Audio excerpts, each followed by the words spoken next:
Hey guys, Chanel here today and welcome back to my channel. So today's topic is going to be content creation and how to stand out. If you guys are content creators like myself and you use the YouTube platform, you know that it can be really hard to stand out in a sea of other creators. If you guys are interested in knowing how you can use certain tactics to make your content stand out, then keep on watching. So the first tip I have for you guys would be to actually pay attention to your thumbnails and really take time when you are creating it. It's so important that you are making thumbnails that are bright, they're readable, they're eye-catching, because as you know, YouTube is a very saturated platform. The first thing that you should definitely do is use large text on your thumbnails, and you can do that in Photoshop or other programs. I'll definitely leave some down below in the description box.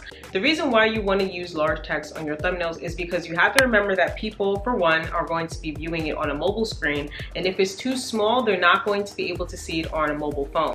You also have to remember that on YouTube, when people are watching your videos, you will see that on the sidebar they have so many other suggestions, and you don't want people to get sidetracked by clicking into something else. It's also a good idea to put your face on your thumbnails, mainly because you want people to see exactly who you are. Especially if you do have subscribers that are returning to your channel or people that are searching certain things. If they get familiar with seeing your face as well as knowing the type of content you put out, it's going to be a lot easier for people to click on your thumbnails as well as help you with your branding. The second tip I have for you guys would be to try to develop some type of style when it comes to your editing. It is something that does take a while to really understand, but once you continue to edit more of your content and you're able to see what works and what doesn't, your style will come naturally to you. Now, if you guys have been watching my content, you'll definitely notice that when I am teaching you something, I have different sounds that I'm always using, and I also have different colors that always resonate with my content. Watch time is definitely something that is massive here on YouTube, and if you're able to keep your viewers engaged, it's going to be easier for people to get more accustomed with your style as well as stay engaged when they're watching your videos. My third tip for you guys would be to make sure that you are spending adequate time on your description box. As I said earlier in the video, you have to remember that YouTube is a search engine, so it's important for you to feed the beast. The more information that you put in your description box, as well as the different keywords that you use in your tags,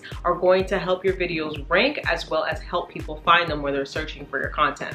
It's also a good idea to use hashtags, and I've actually seen a lot of different content creators using that in their description box, and that usually pops up like around either above or below the title of your video.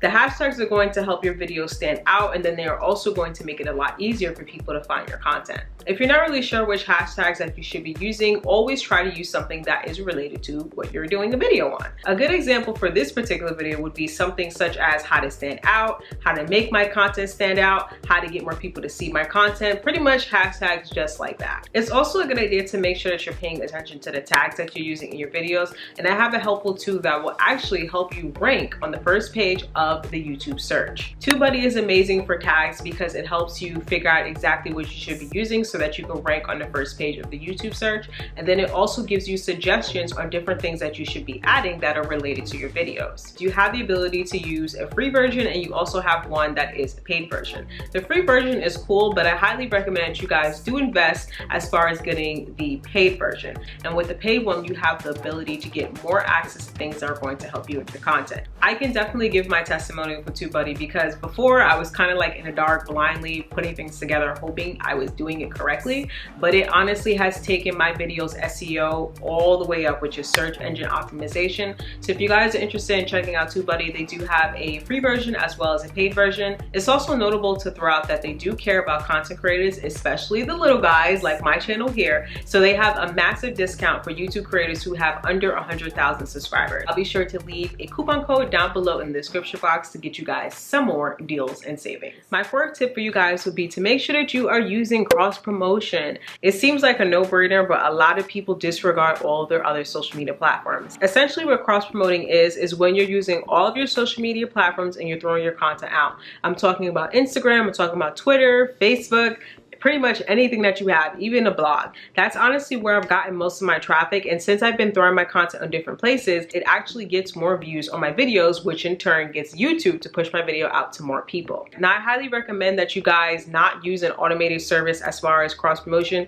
because you have to remember that each platform is specific, so you have to give it a little bit of love. Now, to give you guys an example of what I'm talking about, let's say if you have a new upcoming video and you throw up a post on Instagram with a photo letting people know that you have a new video. video. Now with Instagram, you're not really capped as far as how much text you can put in it or your caption, but if you do have an automation that's going to throw up that same post, let's say on Twitter, you got to remember Twitter is not the same format. You have a cap limit as far as how much text you can put on Twitter or in your caption, so whatever you write on Instagram may actually end up being cut off. I recommend doing your post manually, and each time that you're pushing the same content on a different platform, make sure you're trying to switch it up a little bit, just so you're not spamming your audience and they'll see like, okay, this is the same post, but it's a little bit different. And let's say if maybe they scrolled over the post on Instagram, they didn't get to see it. If they're on Twitter and they now see another gem that you dropped on that platform, they're gonna be more likely to click it this time around. My fifth tip for you guys would be to make sure you are studying your analytics. I don't care what platform it's on, whether it's YouTube, whether it's Facebook, or anywhere else, your analytics are going to give you a lot of good information. It's a really good idea to make sure that you're studying these tools on a daily basis, for instance, when you just put out a video, and then probably on a weekly basis so you can see exactly what the metrics or the data is going to be later on. The best thing about the YouTube Creator Studio is that it's gotten a lot easier to read the data as well as understand the data.